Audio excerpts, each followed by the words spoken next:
This is CBN NewsWatch. And thank you so much for joining us. I'm Ephraim Graham. ISIS claims it has taken 700 people hostage from a Syrian refugee camp, and the hostages include several American and European citizens. Russia's president told reporters Thursday Islamic militants took the hostages during a raid on a village controlled by U.S.-backed forces. Vladimir Putin also claims the terrorists have executed some of the hostages and are planning to kill more. Senior international correspondent George Thomas joins us now with more on this developing story. So, George, what are the specific details of this ISIS hostage situation? Yeah, okay, so let's go to a map. We have a map here that shows exactly where this attack took place. It's about 250 miles northeast of the capital city of Damascus, in a province called Deir ez-Zor. And according to Russian reports, on October 13th, ISIS militants attacked a village in Deir ez-Zor, took about 130 families, close to about 700 individuals. And the British Sun newspaper has images showing these men piled up in the back of pickup trucks. Folks who had come in from the desert, desert areas just north-south of the region, came in and captured them. And Russia's President Vladimir Putin said today in Sochi that among the Islamic hostages in that area, more than 700 people, including U.S. and Western citizens, were captured. Okay, have the terrorists made any demands? This is what we know so far. What they're saying is that they want about 200 to 300 ISIS fighters that have been captured by U.S. forces to be released. They also want territory that is in control by U.S. forces on the eastern bank of the Euphrates. They want the U.S. to withdraw from these areas. If their demands are not met, they are warning that they will kill 10 hostages every day. According to Russia's president, today he said 10 were killed yesterday. All right, bring us up to date on what's happening in the last rebel-held stronghold in Syria. Well, it's a stronghold known as Idlib, and I think we have a map of this area. It is, in essence, the last rebel-held area in Syria for the last 7 years. Fighters have been trying to dislodge the president, Bashar al-Assad. And in essence, there are about 30,000 fighters, 10,000 of whom are foreign fighters that are holed up in this particular province. In the last few months, Russia, backed by Iranian and Turkish forces, have surrounded the province, and they've been trying to get in. The United States has intervened, basically telling the Russians and the Turks to hold off. There are close to about 3 million citizens that are caught in the crossfire. There is some negotiation to try and get these various foreign fighters as well as ISIS fighters to lay down their arms and to create a safe passage corridor that will allow civilians to come out of Idlib and hopefully de-escalate the situation. All right. Thank you, George, for the update on that developing story. Much appreciated. You're welcome. Secretary of State Mike Pompeo briefed the president on his trip to Saudi Arabia and Turkey and says he told Saudi rulers the U.S. takes the disappearance of journalist Jamal Khashoggi very seriously. They made clear to me that they, too, understand the serious nature of the disappearance of Mr. Khashoggi. They also assured me that they will conduct a complete, thorough investigation of all of the facts surrounding Mr. Khashoggi, and that they will do so in a timely fashion. He also said the U.S. will decide how to respond after learning the outcome of investigations by the Kingdom and Turkey. Khashoggi is feared dead after entering the Saudi consulate in Istanbul more than 2 weeks ago. Turkish authorities say he was tortured and killed. The Saudis have denied involvement. Pompeo also said that he isn't in talks with the Saudis. He stressed America's long-standing strategic relationship with the kingdom. Senior international correspondent Dale Hurd joins us now with more on this story. So it sounds like the U.S. remains cautiously committed to the Saudis, but what is the incident doing to the relation between Saudi Arabia and Turkey? Yeah, frenemies, which is what they've been for a long time. Turkey used to control the Middle East. At the beginning of the last century, they declined. oil made the Saudis powerful. Saudi Arabia is, the big player in the neighborhood now. People say Turkey wants to revive the Ottoman Empire. They have some shared interest and they have some opposite interests. Turkey is pro-Muslim Brotherhood. Saudi Arabia is anti-Muslim Brotherhood. There have been some posts on social media that Turkey may somehow be behind the incident as a way to damage U.S.-Turkish relations. Any possibility? Yeah, a conspiracy theory, but if you've ever seen the movies, sometimes they're true. Yeah. Look, Khashoggi was in love. He wanted to get married. He made an appointment at the Saudi embassy to get a certificate so he could get remarried. They knew he was coming. They're used to torturing people. They were upset with him because he refused to join the government as an advisor. And they do what they do best. Actually, they botched it. I mean, they're used to torturing people, and I think they accidentally killed him. And I think this is just a gift that was handed to the Turks. Oh, wow. Will this incident change U.S.-Saudi relations or weaken Saudi's standing in the Arab world? Long term, it's hard to say. But, our excuse used to be oil for this strange relationship with the Saudis. It's one of the most barbaric regimes still in the world. And we don't have to go down the list, but, I mean, they're beheading people in the streets, right? Criminals or dissidents. So, but Iran is in the neighborhood. We need Saudi Arabia as a buttress against Iranian influence. I think that we're going to continue to get burned, though, by this relationship. Unless Saudi Arabia cleans up its act, some people are calling for the Crown Prince to get the boot because he's the heir apparent right now. Our being allied with regimes like this, it's gonna get us every time. The president has said he's being cautious and waiting until the results of the investigation. How soon do you think we're actually going to know something? I think we already know, and so this is all like kabuki theater. It's just pretend drama, and we're going to find out. Somebody's going to take the fall in the assassination squad. The Saudi government's going to act like they were acting on their own. They weren't, and we're going to pretend to believe them. And so likely sanctions not going to happen, Will? I think that they're going to let the Senate vent and get it out of their system, and the White House is going to try and rein this in and move ahead. All right, political theater indeed. All right, thank you, Giffords, for that report. Twitter is allowing Nation of Islam leader Louis Farrakhan to continue using social media despite his post of video and anti-Semitic comments. Farrakhan made the comments in a Detroit celebration of the 23rd anniversary of the Million Man March. His post read, "I'm not an anti-Semite, I'm an anti-termite." A Twitter spokesperson reportedly said that Farrakhan's account could remain because it didn't contradict any current policies. However, it is working on its standards to expand its hateful conduct policy to include content that dehumanizes others.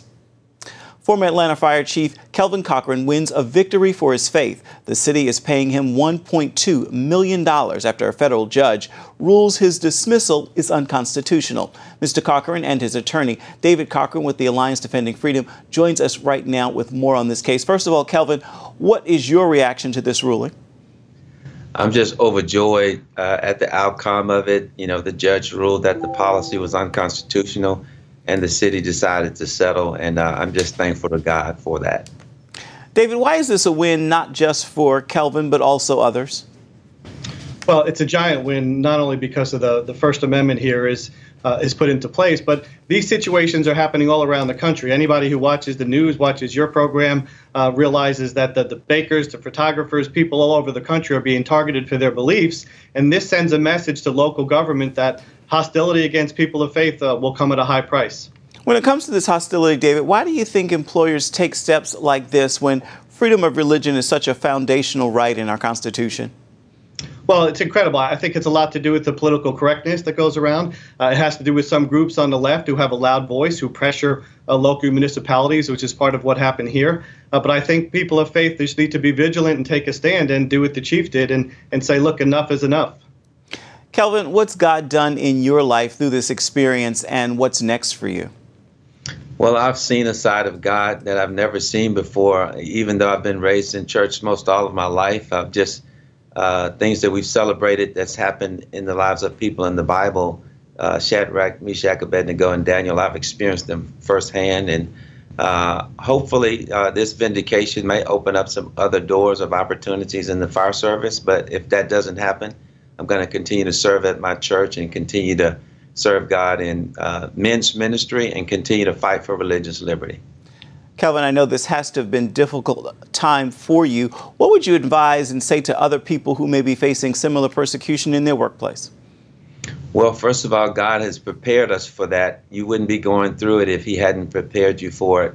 And then the short, simple thing is, if you have to make a choice between living out your faith and keeping your job, according to our faith and our God that we serve, the best thing to do is live out your faith and let God deal with the consequences.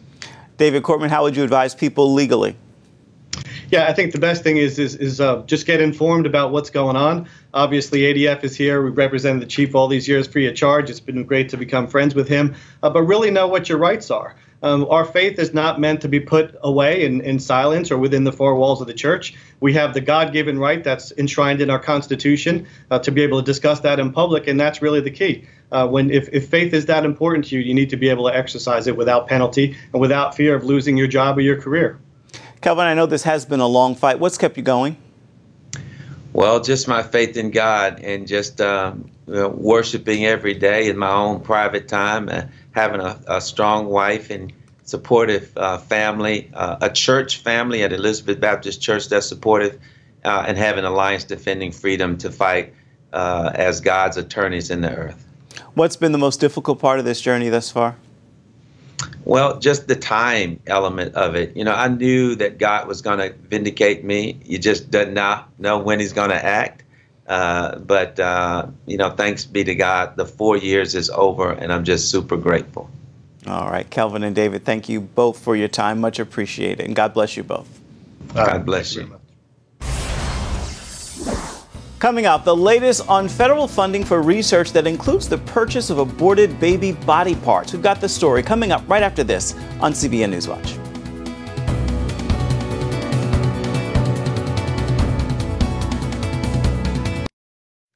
Undercover investigations reveal the market for aborted body parts is significant in the industry. CNN's reporter Terry Jeffrey has been tracking the practice for years. He joins us now with more on this practice. So, Terry, tell us about the federal contract of $13 million for the University of California at San Francisco. Right. So the National Institutes of Health has a long-running contract with the University of California at San Francisco. It's a 7-year contract. It's optionally renewable each year. The next renewal date is December 5th of this year. It's got 2 more years on it. But according to the solicitation that the NIH put out for this contract, the contractor is required to produce 2 different types of quote-unquote humanized mice. And each of these 2 types of humanized mice need to be made with human fetal liver and thymus. And they have to make 1 cohort, so to speak, of each of these mice each month, one of them being 50 mice that are made from 1 donor baby, and another being up to 40 mice made from 1 donor baby. So if the contract follows the solicitation, which, by the way, I published with my story, then the contractor, UCSF, would have to get tissue from 2 late-term aborted babies every month to make these mice for the federal government that is contracted for them to be made. So how common is this medical research? They need the tissue to make humanized mice? Yes, it's very common. The NIH itself estimates that in fiscal year 2018 that just ended, they spent $103 million on research using human fetal tissue. This year they're estimating they're going to spend about $95 million.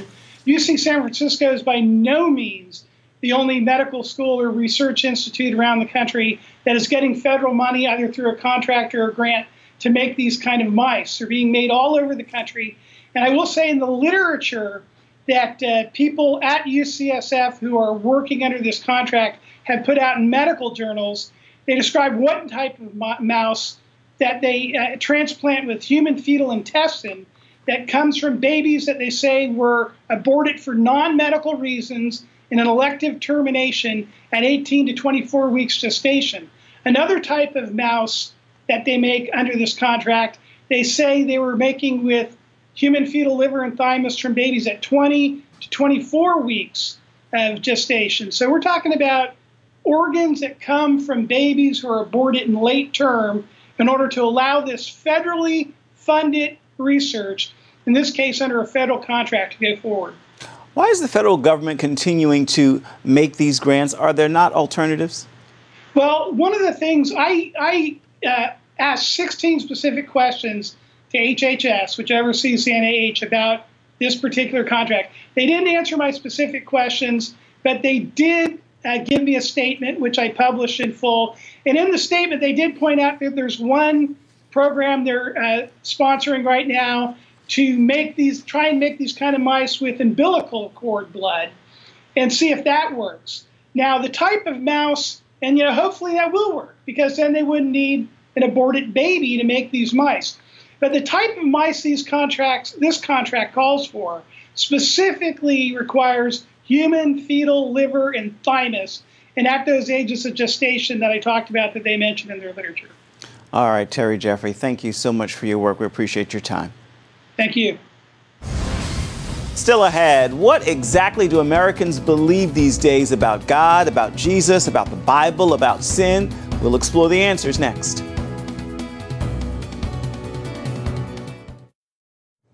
For the first time, most U.S. evangelicals say God accepts the worship of all religions. It's part of a State of Theology survey by Ligonier Ministries. Many might consider these results startling.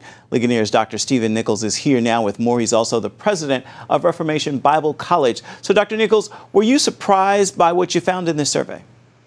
There were a few things that surprised us. We're very glad we did this. We wanted to just take the theological temperature, as it were, of just the American population in general, but also American evangelicals. We found some startling things, as you mentioned, that statistic regarding those that God accepts the worship of Judaism, Islam, and Christianity. 53% of evangelicals agree with that. Wow. Now, you also asked people about what they believe about God and Jesus Christ? We did. We have a question about the Trinity, and it's just a straightforward statement about the Trinity. And remarkably, the majority of the American population agrees with the statement and affirms what we would call a traditional view of the Trinity. But then we ask the question if Jesus is created by God. Now, that's actually a 4th century heresy. It was dealt with at a church council. And when you look at the statistics there, when it comes to the American population, the general population, just a slight majority agree that Jesus was created by God, which is to say they would have been condemned at that council. But to evangelicals, 71% agree with it. So 7 out of 10 evangelicals would have been condemned at the Council of Nicaea, and they think that Jesus was a created being. And that statement really diminishes the true and unmitigated deity of Jesus Christ. And that's, of course, a very crucial theological piece to believe in. Indeed. Do most Americans still believe in sin? Interestingly, they do, but they want to minimize it. They say that everyone may sin a little, but most people are good by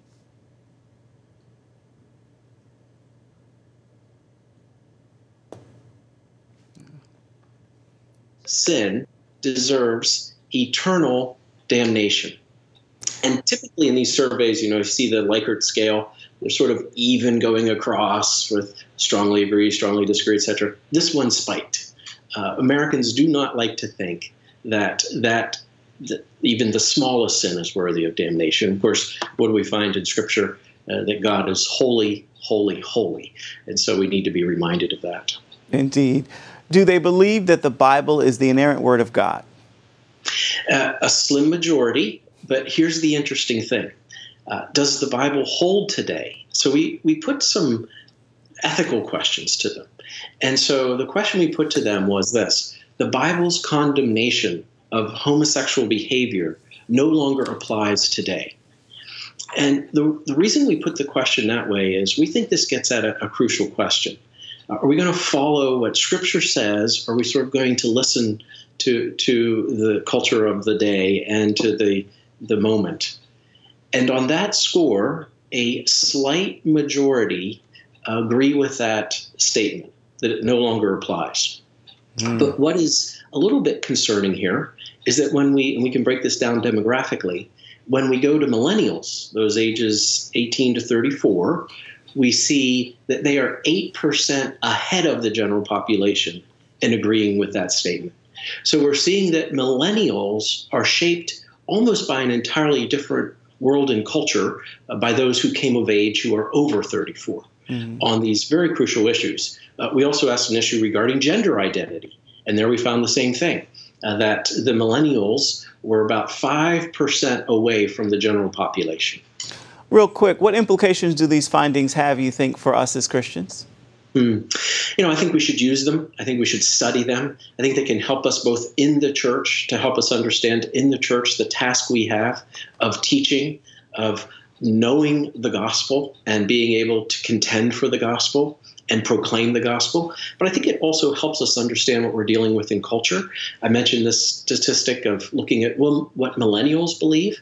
I think is very helpful as we try to understand the world in which that group was shaped in, and as they're coming into be, what their views are. The other thing that's interesting here is we did a UK poll. We're going to release the results of that. We look forward. So we can begin to compare US and UK results. All right, we look forward to that. Thank you so much for your insight. Oh, my pleasure. Thanks for having us. Coming up, Kathie Lee Gifford has a new book out with a big challenge for children. Kathie Lee Gifford has a new book out for children. It's called The Gift That I Can Give. It focuses on what children can do to make the world a better place, with actions as simple as being kind or giving someone a hug.